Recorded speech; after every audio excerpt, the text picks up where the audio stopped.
Overall, it was decent with a couple standout matches. I'm John Renton with my review of AEW Dark Elevation. There was only a couple matches where I was like, I don't really care about this. But it was well paced. It was 100 minutes, 14 matches. No showcases, though. I think that's really the only thing that they could do on every episode of AEW Dark Elevation. Give us a reason to care about a particular talent, like what they did for Layla Hirsch and what they did for John Silver and the like, and the Acclaim, finding out about Anthony Bowens. That's some really good stuff. But anyway, I do love Paul White and Tony Schiavone on commentary. They just have a natural, cool chemistry about them, and they just love calling the action like a sport. It's really good stuff. Very refreshing. So we have Miro taking on Will all day, and Will got his shots in and actually did pretty well. This match probably should have ended in 2 minutes. All due respect to Will all day. They're trying to really reset Miro here. I don't think it's going to work because, the stink of like the arcade anarchy and all that stuff may just hang over him. But Miro is a really good athlete, and who knows? He may get his championship shots. I don't know if he's going to hold a championship in AEW, but it is what it is because they got a lot of talent. But he does get the game over and gets the victory. So there you go. And then Abaddon versus Ryo Mizunami. Very good stuff. Mizunami is quite good, even though her antics are weird. I love Abaddon. Abaddon's got a great look. She's got a great gimmick. Just really, really good stuff. She's dedicated to it. She's got a very bright future, and she just has that natural charisma that you want to see more of her. And her and Ryo really did some good stuff here, but I like what Abaddon did. I liked the pacing of this. This could have been on Dynamite easily, but it was a nice hook. Like, hey, you could see a really competitive, well-worked match on Elevation. You need to tune in every single week, so that's the point of Elevation. Feature the right talents. And what surprised me, though, one, the biting. I was like, man, I never thought I'd see a zombie living dead girl bite a Japanese female wrestler on camera again. Always delete your search history, kids. Trust me, always do it. Cemetery Drive, Driver, I think it's Cemetery Drive. 1, 2, 3. Abaddon gained the victory. Bit shocked there, but not going to complain. Really big victory for her. They see big things for her. And Ryo, as far as what she did on the Japanese side of the women's tournament and facing Hikaru Shida at Revolution and doing good work after that, even, again, if her antics are a little bit weird, I do gotta say this is a big deal, and they do have some faith in Abaddon. Hopefully they feature her a little bit more, not just on Dark Elevation, but on Dark, but also, give a video package like, hey, why? Maybe keep it in character, but tell the story about why she maybe dies into this character, how she was growing up a little bit. Peel back the layers over time. Just do something, because they really do have a potential star here. After a number of, months, probably a few years, she's got something. Anyway, so Jon Moxley versus Andrew Palace, and, well, I don't know what Mox is doing, trying to make a snow angel on the stage when there was no snow, because Sting wasn't there. But yeah, he gets the choke for the win. Andrew Palace really didn't get in much. He got in a couple shots, and that was it. 10 versus D3, fun with numbers, and the full Nelson for the victory.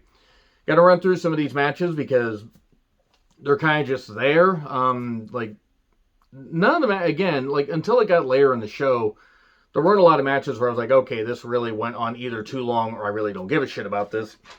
Then we had Orange Cassidy with Chris Statlander versus VSK. Where is my mind? Look, maybe it's just because they're both fun gimmicks. I mean, even though I'm not the biggest fan of Orange Cassidy and Chris Statlander has the alien gimmick, are they dating? Genuine question. They just, especially Statlander. I mean, maybe she's just having fun. I don't know. Maybe I'm reading too much into it.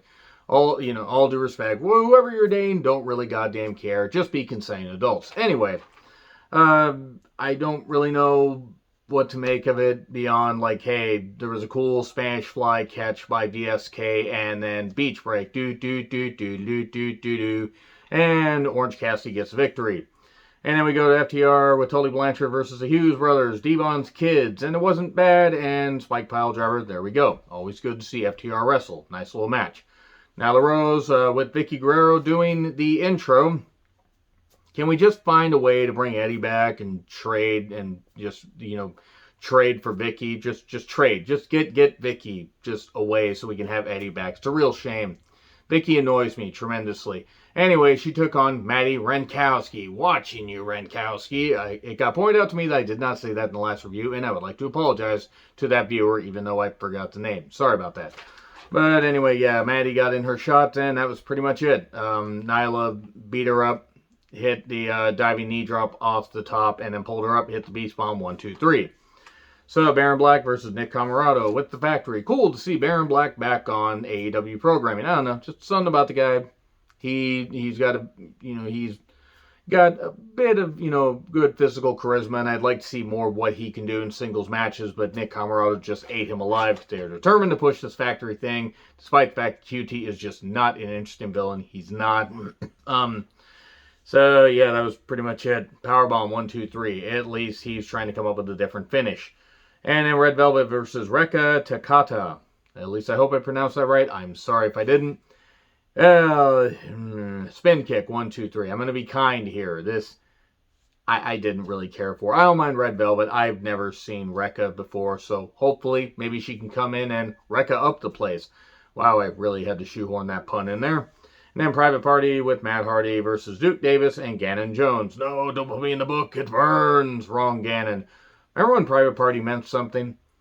Matt Hardy really should just be a manager. I don't really think he should be in the ring anymore. But anyway, I think Davis and Jones have something. They have good looks, but this is okay. Matt has to hold the foot of Duke Davis while Jones gets rolled up for 3. So Private Party can't even be 2 guys that are seen as enhancement talents, even though I think Davis and Jones should be brought back for more shots. So, yeah, that they need their manager's help, even though I understand it in some matches to beat a couple enhancement talents. Thunder Rosa versus Willow Nightingale. Willow Nightingale and Solo Darling competed on the Shimmer 112 event, I believe is what it was, Shimmer at the Collective. I ordered that and actually ended up enjoying it. And Willow didn't do bad here. I love Thunder Rosa. Always love watching her wrestle. And it was a nice catch slam by Willow. That was some good stuff. And Fire Thunder Driver out of the corner. 1, 2, 3. Good stuff. Any program I can see Thunder Rosa on, which NWA, AEW, doesn't matter. I will always try to tune in.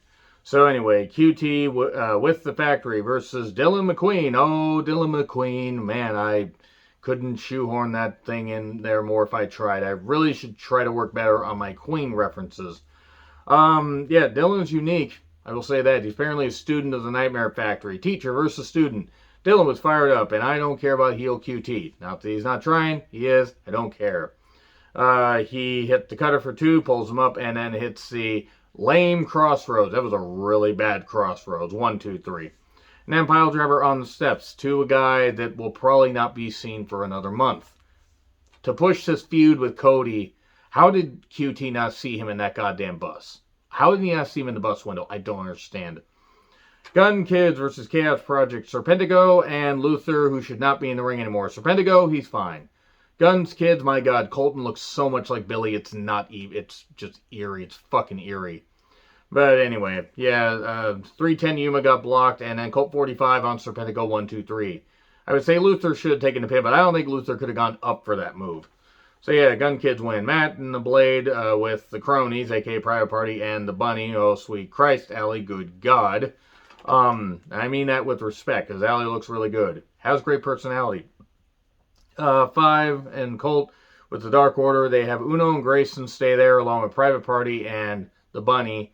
So they have 3 on one side. Whatever. I don't care about this feud. I'm sorry. I don't. Colt ends up joining the beatdown, abandoning 5 just long enough for Blade to shove him off the ropes. Matt gets the leech on, and there you go. That's it right there. So, not a bad show. I still think they need to do these showcases a little bit. I do too, a show. Especially for the people you're trying to feature. But anyway, let me know your thoughts in the comments. Like, share, subscribe, Twitter handle in the description. I'm John Ritlin. I'll see you soon.